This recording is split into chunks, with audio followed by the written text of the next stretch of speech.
નમસ્કાર દર્શક મિત્રો, ગુજરાતી ટીવીમાં આપનું સ્વાગત છે। છોટાઉદેપુર એકલવ્ય મોડેલ EMRS શાળાના બાળકો તાવ, ઝાડા, ઉલટી જેવી બીમારીઓમાં સપડાયા। છોટાઉદેપુર એકલવ્ય મોડેલ EMRS શાળાના બાળકો તાવ, ઝાડા, ઉલટી જેવી બીમારીઓમાં સપડાયા છે। છોટાઉદેપુર સિવિલ હોસ્પિટલ ખાતે આ બાળકોને સારવાર અર્થે ખસેડવામાં આવ્યા। છોટાઉદેપુર સિવિલ હોસ્પિટલમાં 14 જેટલા બાળકોને હોસ્પિટલમાં દાખલ કરાયા। 45 જેટલા બાળકોએ વિવિધ તકલીફોની શાળા સંચાલકોને ફરિયાદ કરી હતી। ભોજનમાં કોઈ ખામી સર્જાઈ હોવાની શંકા સેવાઈ રહી છે। હોસ્પિટલ સત્તાધીશોએ બાળકોની સારવાર શરૂ કરી છે। બાળકોના નિદાન માટે જરૂરી રિપોર્ટ્સ કરવામાં આવી રહ્યા છે।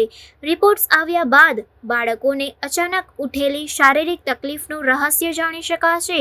છોટાઉદેપુર હોસ્પિટલ સુપ્રીમો શાળાની મુલાકાતે પહોંચ્યા।